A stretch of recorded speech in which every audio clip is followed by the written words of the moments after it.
Now it's time for us to get into a conversation about apps on the consumer tech segment, Ghanaian apps. Of course, you know that it's Heritage Month, and on Heritage Month, we're basically discussing everything Ghanaian, and Make It Ghana is our theme for this month. And of course, so when it comes to technology, we're saying Make It Ghana. Yes, and I've been joined on Zoom this morning by Paul Azunre, who is the founder and director of research at NLP Ghana. Paul, good morning.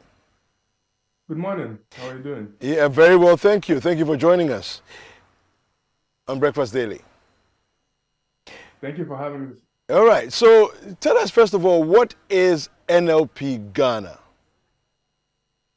So NLP Ghana is a volunteer organization that a group of Ghanaians formed to try and keep Ghana at the forefront of innovation in AI, artificial intelligence. Okay. But more specifically in language AI.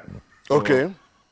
When we speak to, for instance, when we speak to a computer, yeah, in speech, for it to transcribe it into text, we call that speech recognition. Okay. That's an example of language technology. Okay. Or Google Translate is another example of language technology. The issue is that in a lot of ways, our languages are being left behind in this revolution that is going on. Yeah. And so we felt like we needed to come together and make sure that we were keeping ourselves at the cutting edge. So what was it exactly that inspired you to do this? Because I mean, as someone who is very interested in tech, I'm sure there were a number of options available to you. Why this space? I guess I always tend to, in my work life, to look for a way to make my work relevant to where I came from, or at least applicable to my daily life or the people I know. And for me in particular, when I went online trying to, let's say, improve my language skills, I couldn't find the tools to do that. Okay. And me, I am from the Upper East region, former Upper East region, Bolgatanga area. Okay. I never learned Frafra or Gorne, just because I never lived in that area during the critical period of my life when I was learning languages. Yeah. I went to school in Kumasi, so I learned Twi. Okay. I didn't learn Frafra. Okay. And so it would have been helpful for me to have some tools that I can go and learn something. Yeah. But there's absolutely nothing like that. Right? Okay. So, and I'm actually happy to announce that last week we built the world's first Frafra machine translation system. Are you serious? We're achieving, yes. Wow. Yes. Talk to us about that.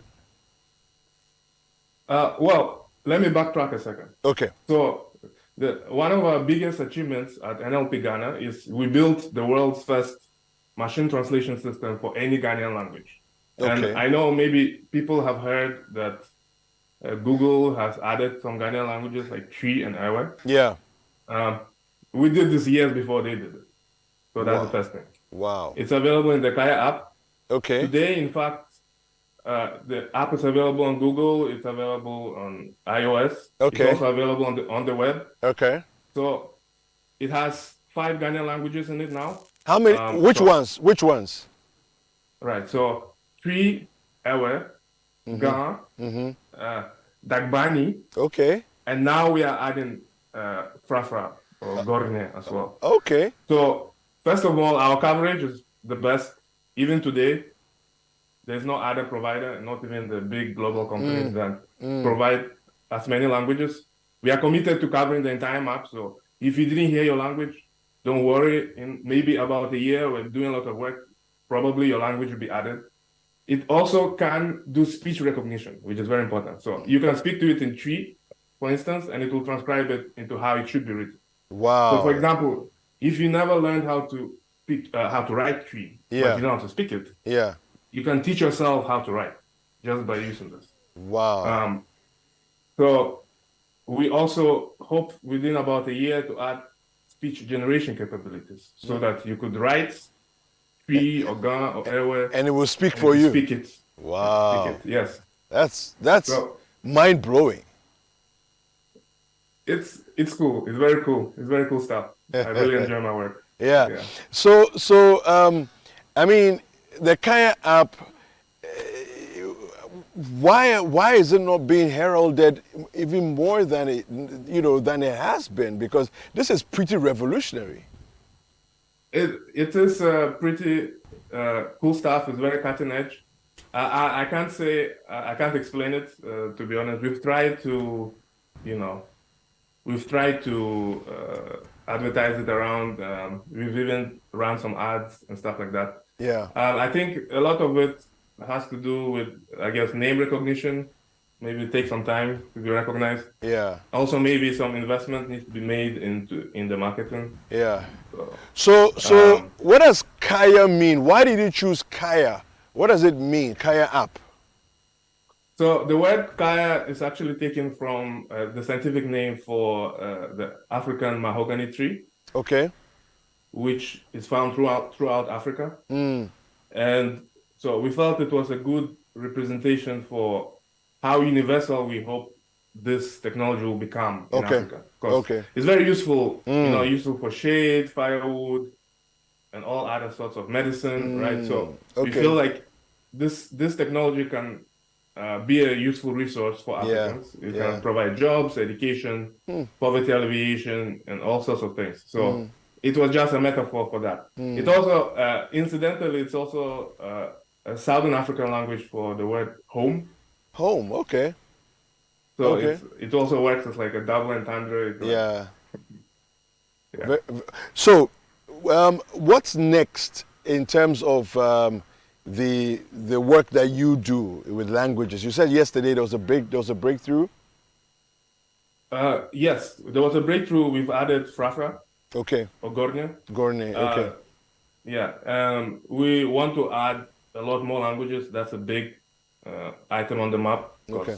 I mentioned 5, but we have so many more, right? Yeah. More than 50 of them, right? Yeah. So we feel like everybody needs to be represented. Yeah. And one of the reasons why I think they haven't been represented yet is so far development has been driven by like commercial consideration, right? So this is why you see Google will add the big language first, and then the smaller languages, because it's all about the number of users. Right? Okay. Yeah. The more users, the more money it makes, right? We are taking kind of a different approach. While we do consider that too, we feel we need to, just for culture preservation, right? We need to have these things. Yeah. So we'll cover them up. Have you considered Institute of Languages, any of the universities? I mean, what's the discussion with academia as far as this particular app? One of the co-founders of the organization, Dr. Stephen Moore, is a tenured professor at the University of Cape Coast. Okay. So he works with the linguists and he makes connections with the linguists, and actually a lot of the linguists who work with NLP Ghana. So the language experts, they come from that connection. Okay. So we definitely collaborate with other groups and universities that want to collaborate with us. People reach out. Our email is open. UNICEF has written to us. We've had contacts from some organizations like that, Mozilla and so on. And Ashesi and all of this. Okay. So we keep in touch. Sometimes a lot of the time it's a matter of funding, right?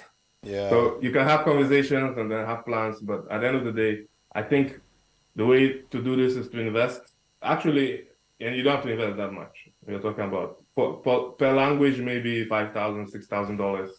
You can do something very important. Okay. So looking for investment, and sometimes with universities. So for example, Google gave us some money through University of Cape Coast to do some of this work. Okay. So we are going to create some data sources with that money. Okay. So we are working as much as possible. If anybody is watching this and wants to work with us, please reach out. Yeah. How do they get in touch with you though? So GhanaNLP.org is our website. Okay. Okay. So you can, if you go to GhanaNLP.org, you will see all the contact information. Okay. If you use Twitter, find us Ghana NLP, or LinkedIn, send us a message. We'll respond. Or Facebook. All right. So Paul, if there was one thing that would make just one thing that would make all the difference in terms of the next steps, what would that one thing be for you? I think definitely, and maybe I should answer this question generally, not just for our technology, but generally for innovation in Ghana. Okay. I think, in particular, the artificial intelligence innovation, which has immense implications for national security and so on. I think our government needs to create laws that dedicate a portion of our GDP to research in these areas. Okay. Because, you know, these technologies can be used to manipulate a society, for instance. False information, affect elections, and do all sorts of things that are not in our interest, right? So we have to be the ones who are, you know, the land guards. We are the guards. We are the ones defending our own culture, and we are the ones driving its development. It can't be somebody else, somewhere else. But in order to do that, we need to invest in that. Absolutely. So this is the biggest thing. All right. Thank you very much, Paul. It's been great talking to you. Again, if people want to reach out to you on social media, it's NLP Ghana, right, on Twitter? Yes. Okay. Yes. And then your website, of course, is nlp.org. GhanaNLP.org. NLPGhana.org. Okay. Either one will work. GhanaNLP.org. Okay, fantastic. Thank you very much for joining us this morning. It's been a great conversation. All right, so we've been speaking with Paul Azunre, who is the founder and director of research at NLP Ghana, Natural Language Processing. And of course, the Kaya app, you can go and download it now and you know, enjoy the experience that you have with it. This is Heritage Month, and it's all about making it Ghana.